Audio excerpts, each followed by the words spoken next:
Hey everybody, it's Jason from Sweet Nothings Getaways. Been a while since I've done a video. I've had some folks reach out and ask me why I quit doing videos a year or so back or whatever, and I'll be honest with you, we just got so busy. I've not had time to take and do some, so I've had some people reach out and request me to start doing videos again, so got a little time today. I'm gonna try to make a video on something I want to talk about with you guys. Short-term rentals.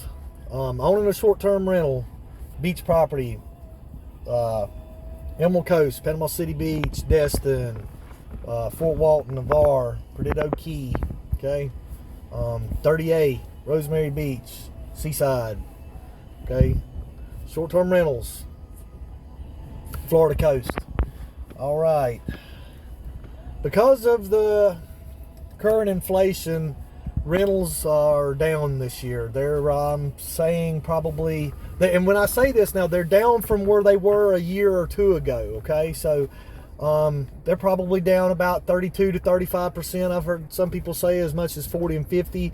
My company that I've got, I haven't seen that. We adjust some nightly rates and everything, and our bookings have picked up, but I've spoke with other people and the comps in the area and everything, and people are having a problem, getting that nightly rate they were post-COVID or when the checks come out. And that's because everything was normal, and then COVID hit, everything got stopped, and then post-COVID Florida opened up first and everybody got checks, and Florida was the only thing open, so rentals went sky high, man. I mean, things were booking out, several months in advance, and it just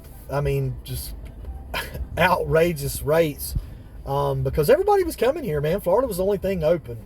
So, we had a few good years there that it went up about, I'll say 32, 35% or somewhere around there above what they are now. So now rentals are back down, and everybody's saying, we're seeing a bottom in the rentals. We've actually, in all truth, we've got back to normal. Okay, so we're not really below normal. We were above normal to post-COVID. Now we're back to normal. So everybody's, taking and they purchased maybe a year or 2 years ago, and now they're expecting those same rates to keep paying the mortgage that they got to buy this property, this short-term rental property, and they're struggling to make that payment because they bought too high, and they listened to a real estate agent that talked them into buying something that was at the top of the market, and during a time that was, like I said, post-COVID, and everybody was stressed out, and they were wanting to come out, and Florida was the only thing open, so we could rent the hell out of these places for above average nightly rates. And now all that's over, and everything's open back up around not only around the country but around the world. So you're seeing everything slow down, and I'm seeing the moral of my story is I'm seeing a lot of people that bought a year, 2 years ago, and they're struggling to pay for their place right now, and they're on the verge of foreclosure and everything. And I've got a few clients that struggled this past year because they wanted a certain amount of nightly minimum on there, and the thing is it wasn't renting. And I'm like, well, there's the same places right around you, what we call the comps, okay?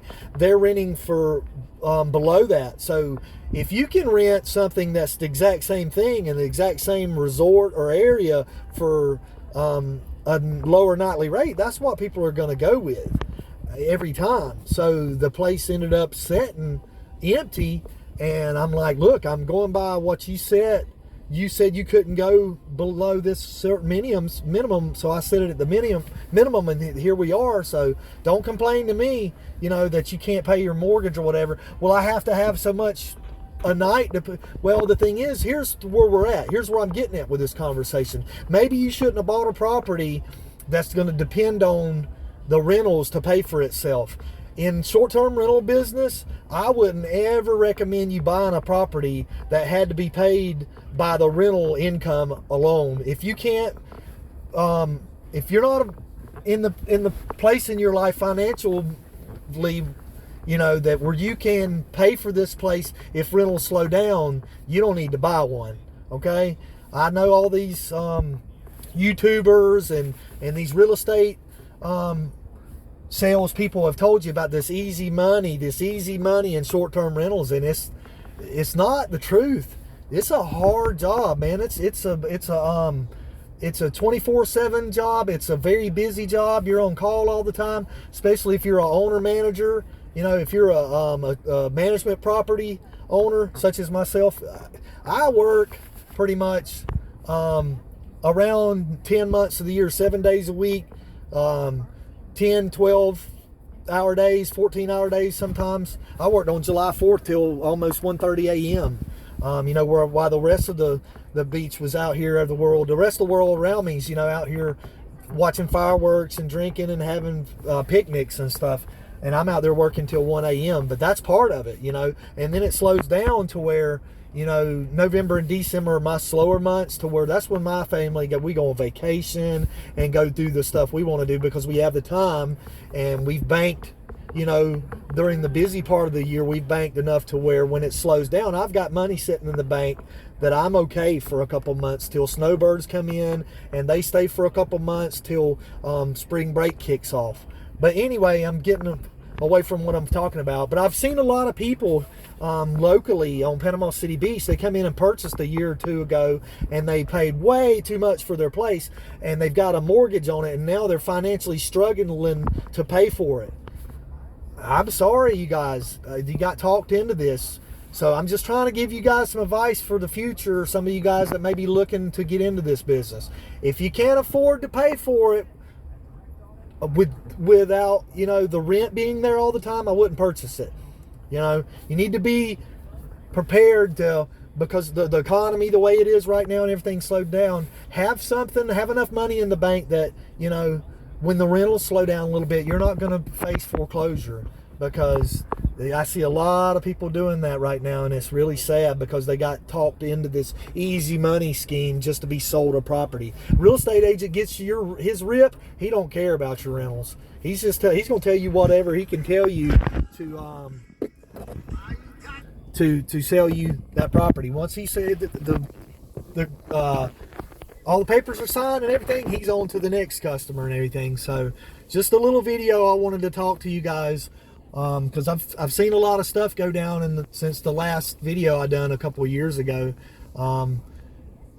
Everything was just popping off real good, and then, like I said, you know, the economy's down, but the thing is rentals, short-term rentals, we're actually back to about normal. 2 years ago, that was above normal. That wasn't normal. So I just want to do a little video real quick about that and try to share a little information out here to keep some people from buying something, you know, and not understand how it works. So yeah, if you can't afford that property when it's not renting, don't buy it. Y'all have a blessed day out there on the beach. This is Jason. Catch you later.